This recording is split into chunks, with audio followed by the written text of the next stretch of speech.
हमारे वीडियो अंग्रेजी में देखने के लिए फॉलो करें हमारा ही दूसरा यूट्यूब चैनल दृष्टि IAS इंग्लिश। दृष्टि IAS के ऑडियो आर्टिकल प्रोग्राम में आपका स्वागत है। आज का हमारा आर्टिकल द हिंदू में प्रकाशित लेख लिमिटेशंस ऑफ ऑनलाइन लर्निंग और द इंडियन एक्सप्रेस में छपे लेख सम ऑनलाइन क्वेश्चंस के सम्मिलित सारांश पर आधारित है। इसमें टीम दृष्टि के इनपुट्स भी शामिल हैं। यह GS पेपर सेकंड के सामाजिक न्याय खंड से जुड़ा है। तो आइए लेख की शुरुआत करते हैं। ऑनलाइन शिक्षा, भविष्य की जरूरत और चुनौतियां। कोरोना वायरस जनित वैश्विक महामारी ने मानव जीवन के लगभग सभी क्षेत्रों को प्रभावित किया है। रोजगार, उद्योग, खनन जैसे तमाम क्षेत्रों पर इस महामारी का बुरा असर पड़ा है। शिक्षा व्यवस्था भी इनमें से एक है।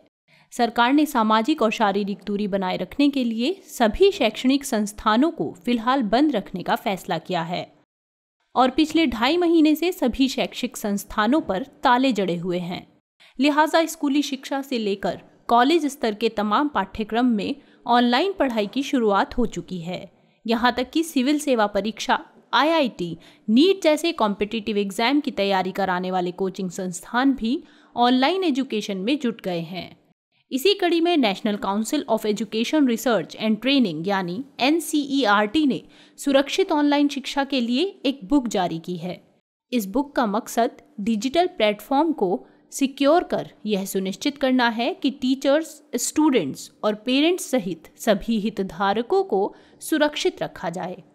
भारत में डिजिटल शिक्षा के लिए उपलब्ध प्लेटफॉर्म्स को और बढ़ावा देने के मकसद से ही हाल ही में मानव संसाधन विकास मंत्रालय ने भारत पढ़े ऑनलाइन नामक कार्यक्रम की शुरुआत भी की। दरअसल पिछले 2-3 दशकों में जीवन के हर क्षेत्र में सूचना और संचार प्रौद्योगिकी सेवाओं का काफी विस्तार हुआ है और यही कारण है कि पिछले कुछ सालों से पठन पाठन का परिदृश्य लगातार बदल रहा है। साधारण ब्लैक बोर्ड की जगह स्मार्ट बोर्ड ने ले ली है और विविध प्रकार के मार्कर पेन ने चौक का स्थान ले लिया है। हालांकि अब तक कुछ गिने चुने छात्रों तक ही इसकी पहुंच थी, लेकिन मौजूदा हालात में लगभग हर छात्रों को इस ऑनलाइन शिक्षा पद्धति में शामिल होना पड़ रहा है। जहां इस शिक्षा पद्धति के अपने कई लाभ हैं, वहीं इसकी राह में कई चुनौतियां भी हैं। इंटरनेट कनेक्टिविटी और बिजली आपूर्ति जैसी बुनियादी अवसंरचना बेहतर करना बड़ी चुनौती है। फिर यह भी देखना होगा कि इस दिशा में सरकार द्वारा चलाए जा रहे कार्यक्रम छात्रों को सहज कर पाते हैं या नहीं। तो आइए बात करते हैं भारत में ऑनलाइन एजुकेशन से जुड़े तमाम पहलुओं की। आइए सबसे पहले भारत में ऑनलाइन शिक्षा की स्थिति पर एक नज़र डालते हैं। प्राचीन काल में भारत में गुरुकुल और आश्रम की शिक्षा की परंपरा रही है, लेकिन कालांतर में इसमें परिवर्तन होते गए और शिक्षा व्यवस्था ने अनेक सोपान तय किए। मौजूदा वक्त में स्कूली शिक्षा नवयुगीन साधनों और युक्तियों से सुसज्जित होती जा रही है। Smart board, marker pen, laser pointer अब नई बात नहीं रह गई है। स्लाइड प्रोजेक्टर और LCD प्रोजेक्टर अब हर कक्षा की अनिवार्य आवश्यकता बनते जा रहे हैं। अब छात्र प्रतियोगी परीक्षाओं के लिए ऑनलाइन और पेन ड्राइव कोर्स के माहौल में खुद को ढाल रहे हैं। ऑनलाइन या इलेक्ट्रॉनिक शिक्षा के तहत व्यक्ति किसी भी स्थान पर इंटरनेट व अन्य संचार उपकरणों की सहायता से शिक्षा प्राप्त कर सकता है। वेब आधारित लर्निंग, मोबाइल आधारित या कंप्यूटर आधारित लर्निंग और वर्चुअल क्लासरूम आदि इसी के रूप हैं। मौजूदा वक्त में जब ऑनलाइन शिक्षा सबकी ज़रूरत बन गई है, तब इलेक्ट्रॉनिक्स और सूचना प्रौद्योगिकी मंत्रालय शैक्षणिक उपकरणों और संचार माध्यमों का उपयोग करते हुए शिक्षा प्रदान करने की मुहिम को तेज करने में जुटी है।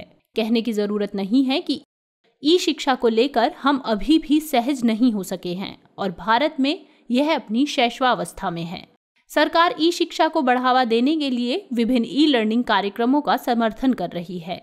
इलेक्ट्रॉनिक्स और सूचना प्रौद्योगिकी मंत्रालय इसे बढ़ावा देने के लिए सक्रिय रूप से उपकरण और तकनीक विकसित करने पर बल दे रहा है। इनमें दूरस्थ शिक्षा के माध्यम से साक्षरता में सुधार के लिए पाठ्य सामग्री विकास, शोध एवं अनुसंधान पहल, मानव संसाधन विकास से जुड़ी परियोजनाएं शामिल हैं। 2025 तक भारत में इंटरनेट उपयोगकर्ताओं की संख्या 900 मिलियन तक पहुंचने की उम्मीद है। ऐसे में उम्मीद जताई जा रही है कि भारत में ई शिक्षा के क्षेत्र में एक विशाल बाजार तैयार होगा। ऐसे में बड़ी संख्या में नए उपयोगकर्ता इंटरनेट व अन्य संचार उपकरणों के माध्यम से ई शिक्षा तक पहुंच बना सकते हैं। सवाल है कि ऑनलाइन शिक्षा के क्या फायदे हैं। इलेक्ट्रॉनिक शिक्षा की सबसे बड़ी बात यह है कि इसमें समय और जगह की पाबंदी नहीं होती, जिससे समय की काफ़ी बचत होती है। अगर क्लास का सीधा प्रसारण हो रहा है तब समय की पाबंदी होती है, अन्यथा नहीं। इस व्यवस्था के तहत छात्र अपनी सहूलियत के हिसाब से किसी भी समय और कहीं पर भी अपना शैक्षिक कार्य कर सकते हैं। ई शिक्षा के माध्यम से छात्र कई बार वेब आधारित स्टडी मटेरियल का उपयोग कर सकते हैं और बार बार देखकर इसके जटिल पहलुओं को समझ सकते हैं। ऑनलाइन क्लासेस का वीडियो बन जाने के बाद उसका कभी भी इस्तेमाल किया जा सकता है। ऐसे में उसका सुधार और विस्तार भी संभव है। ई शिक्षा के माध्यम से पढ़ाई करना काफ़ी किफ़ायती है, क्योंकि छात्रों को पुस्तकें या किसी दूसरे स्टडी मटेरियल पर पैसा खर्च नहीं करना पड़ता है। इससे इतर यह भी देखा गया है कि स्कूल जाने वाले बच्चों की संख्या में लगातार इजाफा हो रहा है। विद्यालय भवन, पाठ्य पुस्तक, छात्रावास और पुस्तकालय जैसी ज़रूरतों को पूरा करना एक बड़ी चुनौती है। यही कारण है कि स्कूलों में बच्चों के दाखिले को लेकर हमेशा ही अफरा तफरी का माहौल रहता है। ऐसे में ऑनलाइन क्लास को इसके विकल्प के तौर पर भी देखा जा रहा है। ई शिक्षा पर्यावरण की दृष्टि से भी लाभदायक है, क्योंकि यहाँ जानकारी को किताब के बजाय वेब आधारित ऐप, वेब पोर्टल पर स्टोर किया जाता है।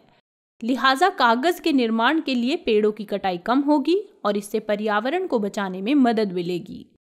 साथ ही ई शिक्षा इंटरनेट और कंप्यूटर कौशल का ज्ञान विकसित करती है, जिससे विद्यार्थियों को अपने जीवन और करियर के क्षेत्र में आगे बढ़ने में मदद मिलेगी।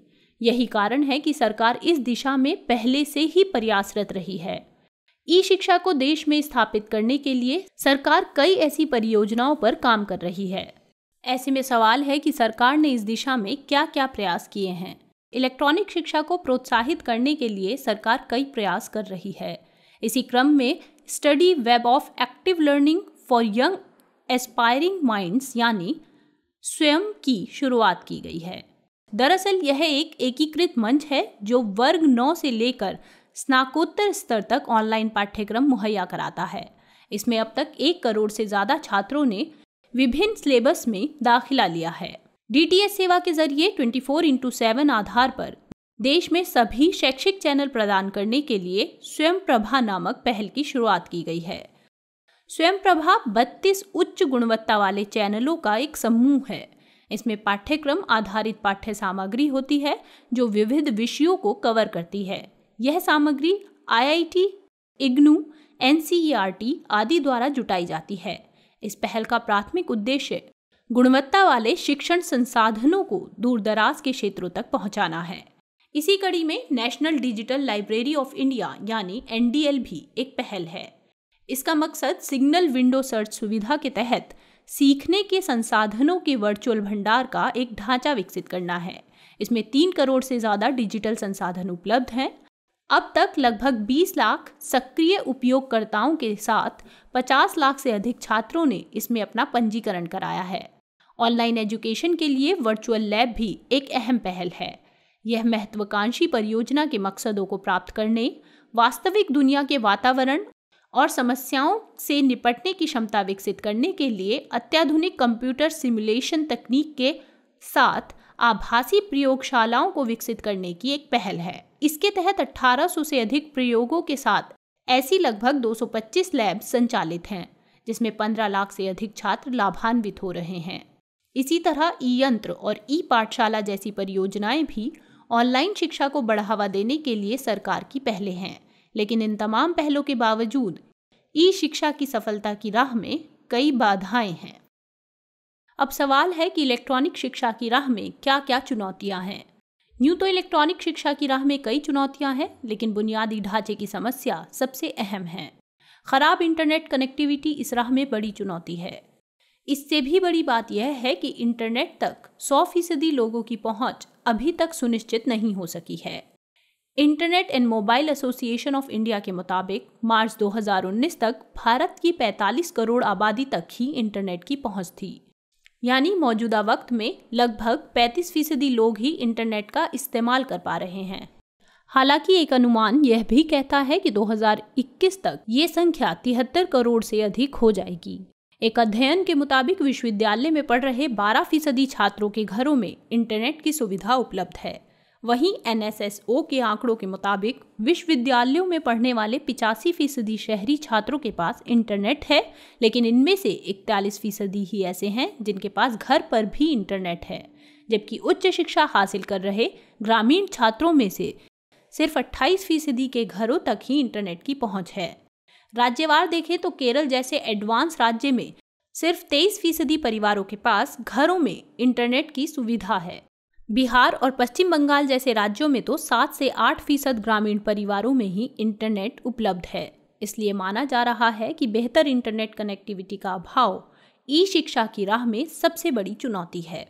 हालांकि बहस इस बात पर भी है कि ऑनलाइन रुझान क्या भविष्य में ज़्यादा से ज़्यादा बच्चों को स्तरीय शिक्षा मुहैया करा पाने की संभावना देगा, क्योंकि बात सिर्फ इंटरनेट पर ऑनलाइन लर्निंग की नहीं है, बात उस विकराल डिजिटल विभाजन की भी है जो साफ तौर पर इस देश में अमीरों और गरीबों के बीच दिखता है।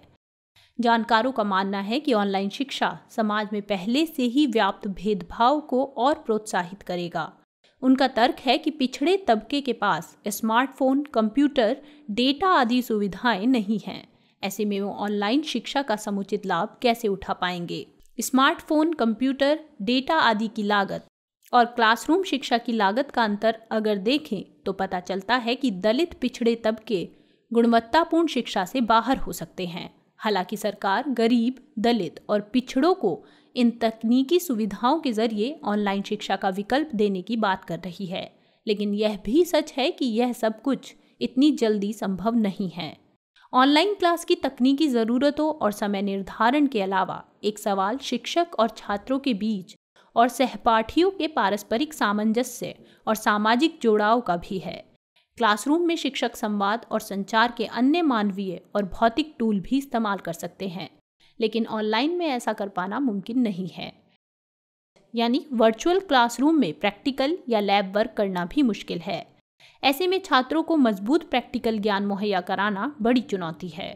फिर सबसे एक साथ संपर्क न रख पाना वर्चुअल क्लासरूम की सबसे बड़ी खामी है। यानी शिक्षकों और छात्रों के बीच संवादहीनता की स्थिति बनने की पूरी संभावना है।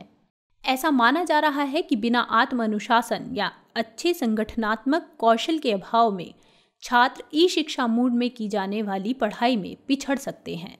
ऑनलाइन पढ़ाई के लिए प्रामाणिक उपस्थिति, धैर्य और अनुशासन की ज़रूरत है, लेकिन छात्रों में कई प्रकार की असहजताओं के कारण यह अब आसान नहीं रहने वाला है।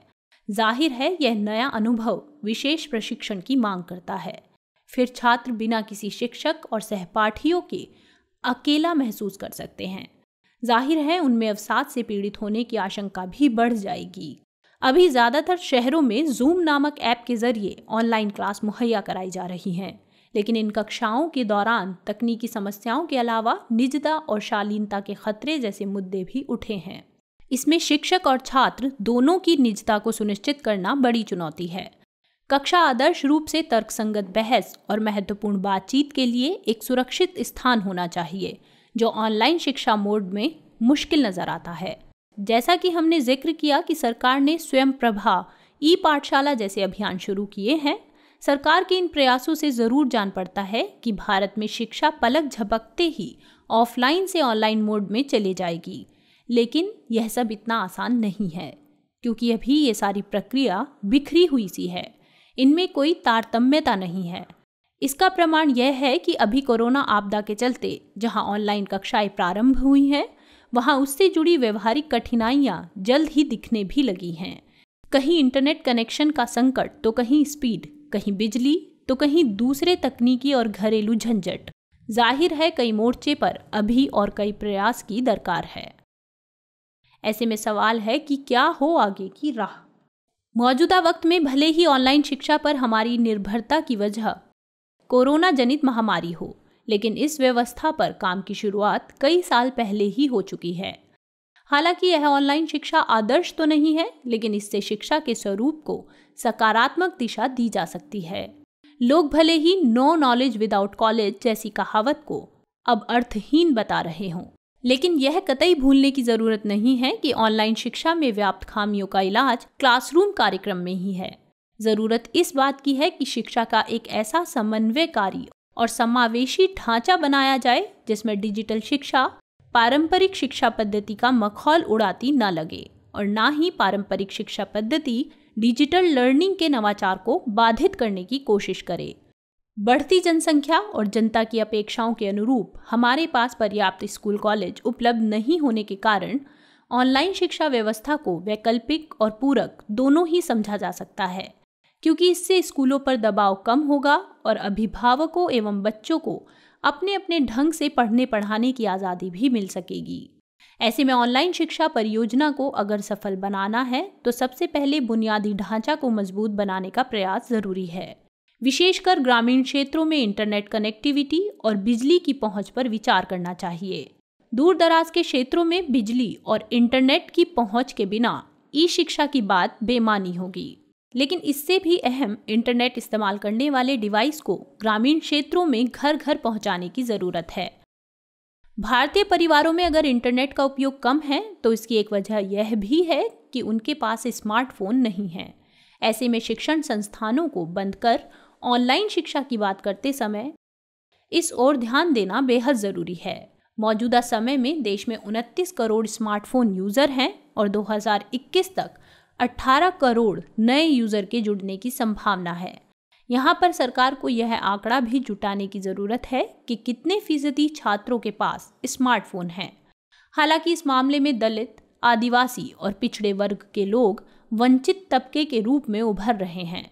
ऐसे में सरकार को सबसे पहले इनकी शिक्षा की फिक्र करनी होगी। सामाजिक न्याय का तकाजा है कि सरकार ऐसे गरीब छात्रों को सस्ते स्मार्टफोन मुहैया कराए। इस तरह की मदद के बिना भारत के अधिकांश संस्थानों के लिए एक ऑनलाइन शिक्षा के बारे में सोचना संभव नहीं होगा। डिजिटल लर्निंग को समय, संसाधन और दूरी की बचत वाला माध्यम माना जाता है। भविष्य की ज़रूरतों को देखते हुए केंद्र सरकार के डिजिटल इंडिया कार्यक्रम की धमक को पेश करना वक्त की मांग हो गई है।